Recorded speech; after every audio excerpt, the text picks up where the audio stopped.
The sense about that day that I am left with to this day is enormous pride in the accomplishment, but maybe more so than that, a complete confidence in how we followed our instincts that day to do the right thing. Yes, Roone Arledge was our boss, and he drove the coverage. But there were thousands of other little ancillary events and situations surrounding the central theme of our coverage that needed to be executed by a wide range of television professionals on our team. And the way we executed all those thousands of other little mini stories to this day makes me proud that all the preparation that we had going into Munich, not ever realizing we would ever have to utilize some of those instincts, they came good, and we did the right thing. And we followed our instincts, and we did it well, and about that I will have enduring pride. In September 5, we tell the true story of the tragic events of that day in '72 in Munich, told from a very specific perspective. It's the story of a television crew, sports television crew of ABC Sports that had to make the switch from sports to news on that day. I'm Philipp Trauer. I'm Thomas Wöpke. And we're the producers of the movie September 5.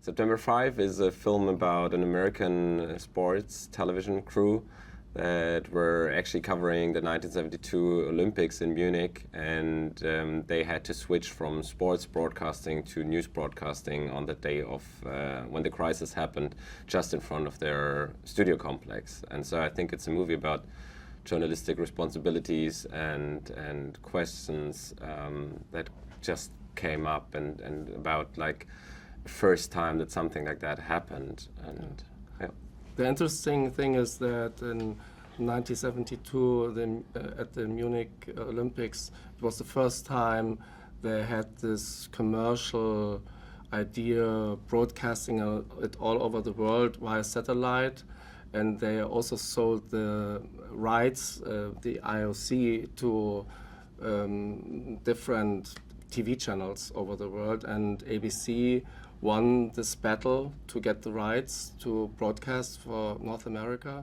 It investigates how journalism has changed, I would say, from then until now, through the lens of the 1972 Olympics and the hostage crisis and the sports reporters who covered it.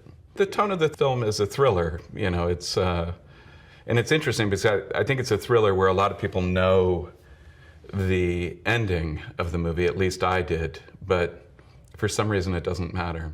When I first got the script, it was actually difficult for me to understand because some of it said that there's going to be documentary footage here, and you kind of had to imagine that. Some of the dialogue is very technical, and but it was really when I met Tim, and you know, he started talking about some of this footage that he had, this doc footage, and the way that he was going to cut it into the movie. And then I saw Jim McKay, and I realized that that was really our moment that we were leading toward, where he pronounces the fate of everyone involved. ABC Sports, they were like really experts in how to broadcast live and how to cover events live as they unfold. And that day when they suddenly had to report on breaking news, they took all the experience they had in broadcasting live to broadcast news.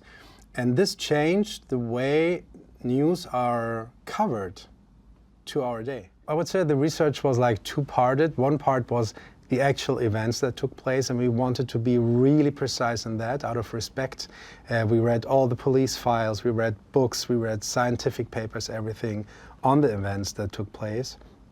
And then on the other side, we had like biographies, scientific papers as well, and eyewitnesses on the ABC side, and on the bigger picture on the media side, what happened that day.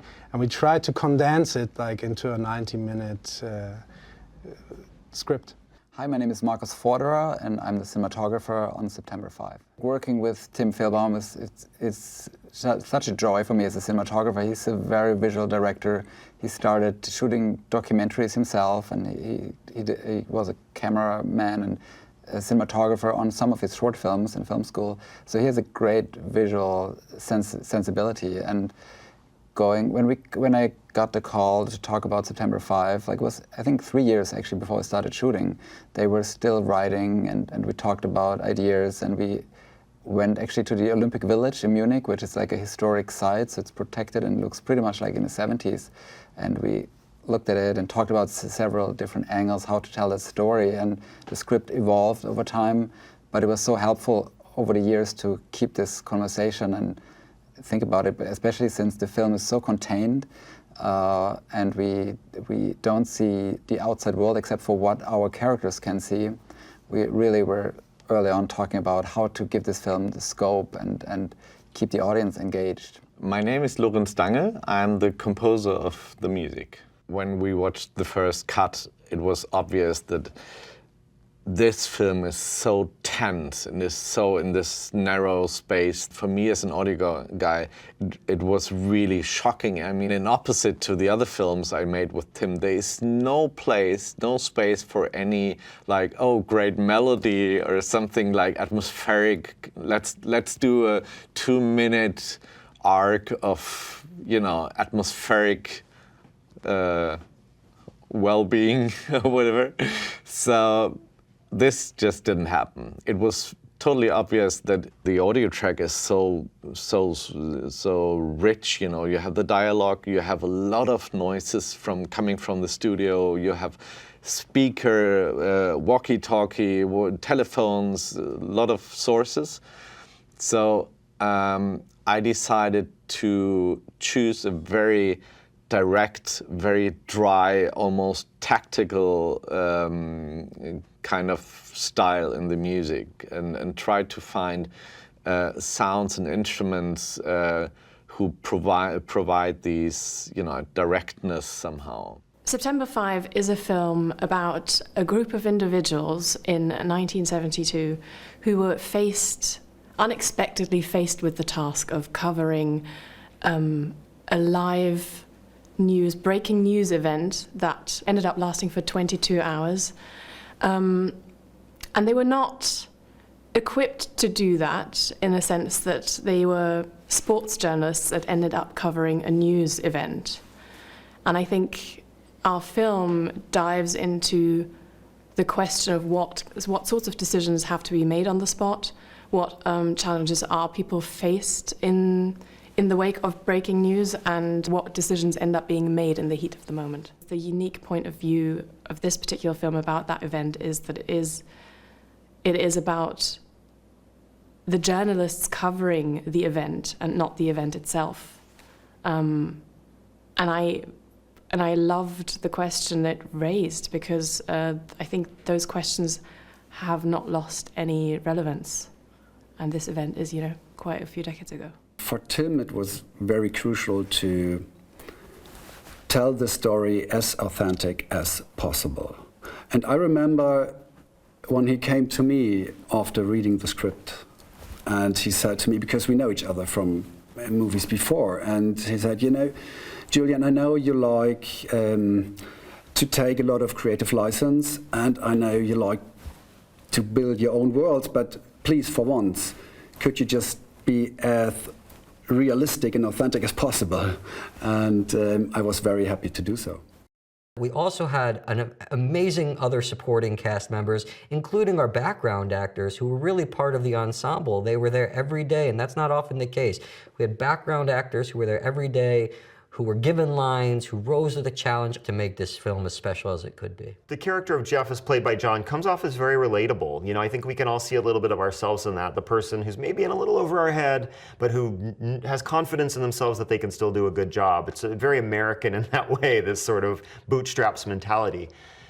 You know, John brings this incredible, complex portrayal of pathos, confidence, but also grappling with, have I done the right thing at the end of the day?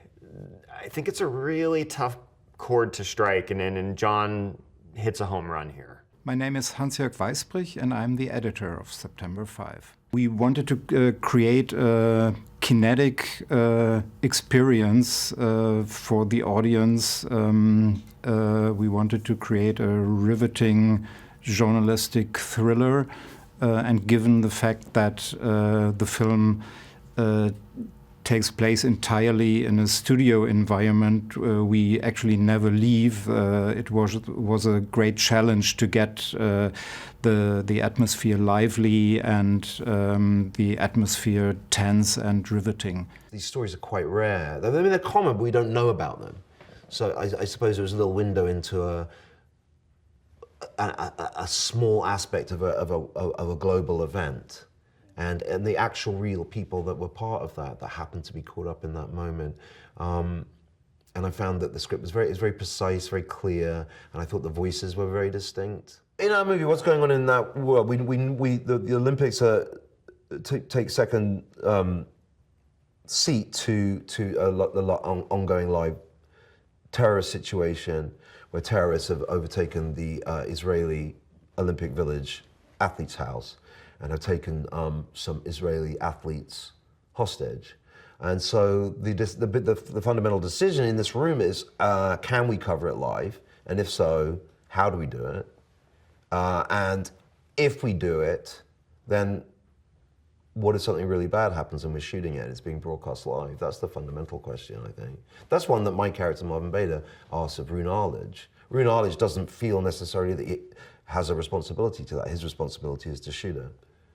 And I think there's an argument for both sides.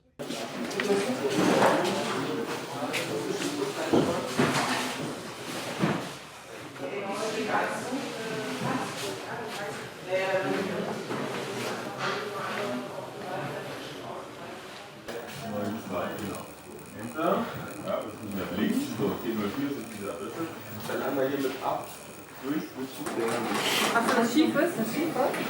Die Tapes sind schief, deshalb wirkt das alles schief, aber die Linien sind scharf.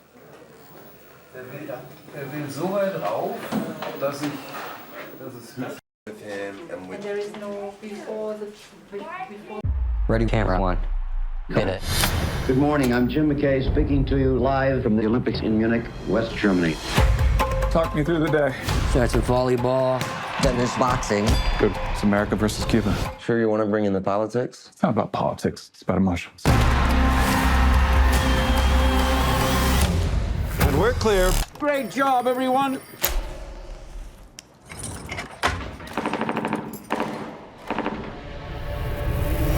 Did you hear that? Were those gunshots? What's the situation? The police are reporting that armed terrorists have attacked the Israeli athletes. There's a hostage situation going on right now in the Olympic Village. ABC wants news to take over. Your sports, you're in way over your head. We're 100 yards away from where this is happening. We are the only people capable of following it live. This is our story, and we're keeping it. What do I tell the cameras? What do you mean? I mean, can we show someone being shot on live television? We're on. The peace of what have been called the Serene Olympics was shattered this morning. The games are still going on. Within a few hundred yards, 9 terrified, living human beings are being held prisoner. You need to understand how sensitive the situation is. These are just local cops doing things they have never done before. We're making broadcast history. More people have seen this than watch Armstrong land on the moon. Now, police are on the roof. Oh, guys. That's a TV. Or are they seeing what we're seeing? What are you talking about? Are the terrorists seeing this? Our job is to tell the story of these individuals whose lives are at stake. It's not okay if we made it worse. Cameras off! It's a madhouse down here. They know the whole world is watching. If they shoot someone on live television, whose story is that? Is it ours or is it theirs?